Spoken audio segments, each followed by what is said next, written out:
सुहाग रात के दिन ही अगर उसका दूल्हा उसे तलाक दे दे, तो ये सोचिए उस लड़की के ऊपर क्या गुज़रेगी। उस चीज़ की सज़ा उसे मिली जो गुनाह उसने करा भी नहीं था। अस्सलाम वालेकुम माय टू फैमिली, कैसे हैं आप सब? उम्मीद करती हूँ ठीक होंगे। मैं भी आप सबकी दुआओं के साथ में ठीक हूँ।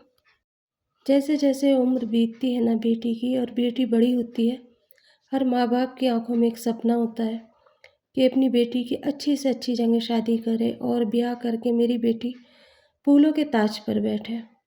और यही सपना मेरे माँ-बाप ने भी देखा था। बहुत रिश्ते आ रहे थे और जा रहे थे, लेकिन अम्मी का कहना ये था कि रिश्ता ऐसी जगह करूँगी जो मुझे जानने वाले हों, मेरे अपने हों। लेकिन पापा का कहना ये था कि अनजान लोगों में अगर रिश्ता करते हैं तो रिश्तेदारी बढ़ती है और इज़्ज़त मिलती है। और उन्होंने करा भी ऐसे ही। अनजान लोगों में मेरा रिश्ता कर दिया, लेकिन रिश्ता बड़े घराने से था जिसकी वजह से अम्मी को भी कोई एतराज़ नहीं हुआ और सब खुश थे। कुछ दिनों के बाद मंगनी हुई। जब मंगनी हुई तो वो लड़का आया और रज़ामंदी के लिए मुझे एक बार ही देखना की इजाज़त मिली थी। अम्मी ने कहा कि सिर्फ़ एक ही बार देखना, ना ही तो कॉल करना, ना ही उससे मुलाकात करना। सिर्फ़ एक बार तुम देख लो, फिर उसके बाद मंगनी कर देंगे। इसी तरह से मैंने उसे देखा। मैंने देखने के बाद कह दिया कि मुझे मंज़ूर है। ना तो मेरा कहीं दिल था और ना ही अम्मी का। अम्मी को ये लगता था कि कहीं मेरा दिल होगा। लेकिन शरीयत के हिसाब से उन्होंने मुझे कह दिया था कि देख लो, और इस तरह से मेरी मंगनी हो गई। लेकिन मंगनी से पहले मेरी ज़िंदगी में कुछ ऐसा गुज़रा था जो मैंने कभी सोचा भी नहीं था कि वो मोड़ मेरे सामने फिर आएगा। मंगनी से पहले कि मेरी जो ज़िंदगी थी वो एक ऐसी थी जैसे कि हर लड़की की होती है। शादियों में पैन ओढ़ के जाना, सजना-संवरना मुझे भी बहुत अच्छा लगता था और मैं भी इस तरह से सज-संवर के अपने चचेरे भाई की शादी में गई थी। मुझे क्या मालूम था कि वहाँ जिस तरह से लोग मिलते हैं ना, वलीमे वाले दिन खाना खिलाते हैं, सब करते हैं। तो एक लड़का बार-बार मेरे पास आ रहा था और कह रहा था कि कुछ चीज़ की ज़रूरत हो तो बोलो, कुछ चीज़ चाहिए तो बताओ। मैं नज़रअंदाज करती रही। पूरी शादी में उसने मेरा पीछा करा और परेशान करा। मैं हर बार उसे यही कह देती कि जो चीज़ हमें लेनी होगी हम खुद ले लेंगे।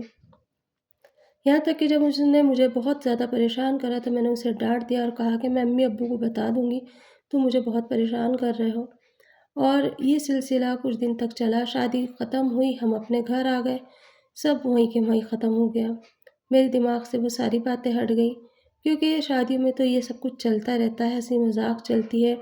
लड़का-लड़कियाँ एक-दूसरे को छेड़ते हैं, मज़ाकों में किसी का रिश्ता किसी से तय कर देते हैं, किसी को किसी के साथ लगा देते हैं। अक्सर लड़कियों में ये होता है, फलाँ तुझे देख रही है, देख कितनी अच्छी है, फलाँ तुझे देख रहा है, शायद ये तुझे लाइक करता है। लड़कियों में ये बातें बहुत ज़्यादा कॉमन सी होती हैं और इसी तरह से मेरे साथ हो रही थी।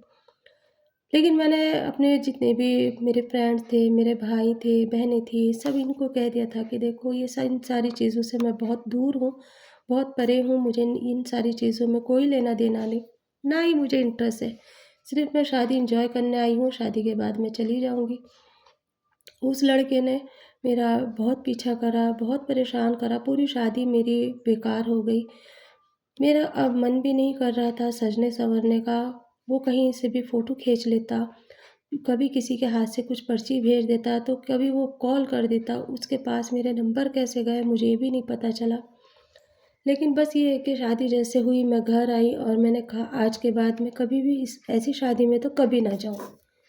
ख़ैर, वक़्त गुज़रता रहा। एक दिन अचानक से एक रिश्ता आया, जिसे अम्मी ने कहा कि रिश्ता बहुत अच्छा है और ये उसी लड़के का रिश्ता था। वो दूर से हमारे रिश्तों में लगता था। अम्मी ने कहा रिश्तेदारी में रिश्तेदारी जुड़ेगी तो नहीं हो जाएगी। लेकिन जैसे ही पापा को पता चला, पापा ने साफ़ मना कर दिया और कहा कि मैं उस लड़के से बिल्कुल नहीं करूँगा, वो आवारा लड़का है और बहुत बदतमीज़ है। क्योंकि पापा ने भी शादी में उसको देखा था, वो जिस तरह से मुझे तंग कर रहा था। कुछ बातें पापा के भी कान में हो सकता है गई हों, मैं ये नहीं जानती, लेकिन पापा ने साफ़ मना कर दिया और मैं भी मुतमईन हो गई कि चलो अच्छा हुआ पीछा छूटा। जब ये वाला रिश्ता आया, तो मुझे नहीं पता था कि आगे मेरी ज़िंदगी में क्या होने वाला है। मंगनी हमारी बहुत अच्छे से हुई, धूम-धाम से हुई और वो लड़का भी मुझे पसंद था और उनका घराना बहुत अच्छा था, खाते-पीते लोग थे। मंगनी में उन्होंने मुझे बहुत अच्छे कपड़े वग़ैरह, ज़ेवर वग़ैरह सब चढ़ाए। ऐसे ही उनके हिसाब से अम्मी ने, अब्बू ने भी उनको अच्छे से जितना देना चाहिए उतना दिया। और ख़ैर मंगनी होने के बाद में ना तो कभी मैंने उसे कॉल करा, ना उसने मुझे कॉल करा। मेरी मंगनी 1 साल रही। लेकिन इस बीच में जब एक बार शादी हुई, तो फिर मैं शादी में चली गई थी। फिर वो लड़का मुझसे टकराया और उसने कहा, मैंने तुम्हारे यहाँ रिश्ता भेजा था, तुम्हारे माँ-बाप ने मेरे रिश्ते को ठुकरा दिया। मैंने कहा, ये तो मेरे अब्बू की जानते हैं और अच्छे घरानों में शादियाँ होती हैं, तुझ जैसे बदतमीज़ से मेरी शादी हो के ज़िंदगी हराम ही हो जाएगी। दिल फेंक आशिक है, कहीं पे भी तेरा दिल आ जाता है, किसी पे भी तेरा दिल आ जाता है, मुझे ऐसा हमसफ़र नहीं चाहिए। और मैंने उसे डाँट दिया, एक थप्पड़ मारा, क्योंकि वो हद से ज़्यादा बदतमीज़ी करने लगा था। जब हद से ज़्यादा बदतमीज़ियाँ होने लगे, तो उस चीज़ को वहीं रुका देना चाहिए और मैं वहाँ से हट गई। अधूरी शादी छोड़ के मैं घर आ गई, क्योंकि मेरी मंगनी हुई भी थी और ये बात उसे पता थी। खैर वक़्त गुज़रता चला गया, उसके दिल में क्या था मुझे नहीं पता और वक़्त के साथ-साथ वो वक़्त भी आया जब मैं शादी होके दुल्हन बन के अपने शौहर के घर गई। जब बारात आई थी तो मैंने ऊपर से झाँक कर के देखा था, वो खुशमिजाज लड़का इतना अच्छा लग रहा था ना कि बस मुझे ऐसा लग रहा था मेरे सपनों का शहज़ादा आज मिल गया मुझे। चमेली के फूलों के सेहरे के पीछे से वो छुप के मुझे भी देख रहा था, मैंने भी उसे देखा और उसने मुझे वहाँ से आँखों ही आँखों में इशारा करा। मैं उस इशारे को देख के शर्मा गई और मैंने अल्लाह का शुक्र अदा करा कि आज मेरा हमसफ़र वो मुझे मिला जिसकी मुझे तलाश थी।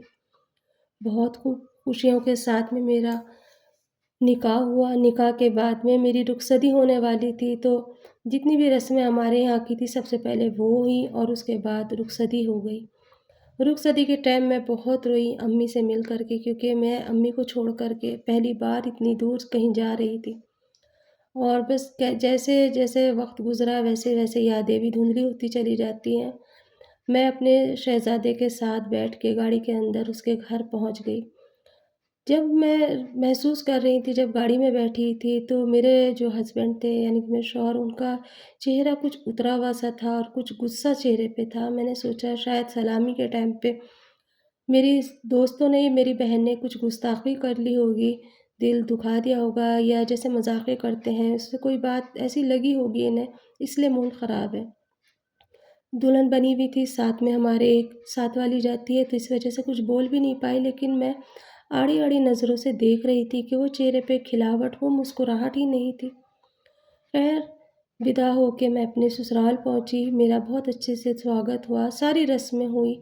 रस्मों के बाद जब मैं अपने कमरे में गई, पूरा कमरा मेरा फूलों से महका हुआ था।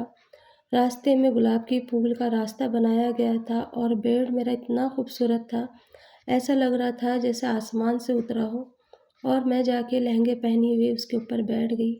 मैंने लहंगे को अपने सही करा और मेरी नंद ने कहा कि अब ये कमरा तुम्हारा हुआ। थोड़ी देर के बाद में ना मेरा शौहर आ गया और मैंने शर्मा के उसे देखा, लेकिन आज वो चेहरे के ऊपर मुस्कुराहट, वो बात ही नहीं थी। एक अजीब-सा चेहरे के अंदर गुस्सा और एक अजीब-सा तंज़ था, मैं समझ नहीं पाई। ख़ैर फिर जब वो मेरे करीब आके बैठीं तो उन्हें शायद कुछ याद आया, तो मैंने सोचा अल्लाह तेरा शुक्र, इनका चेहरा थोड़ा-सा नॉर्मल हुआ।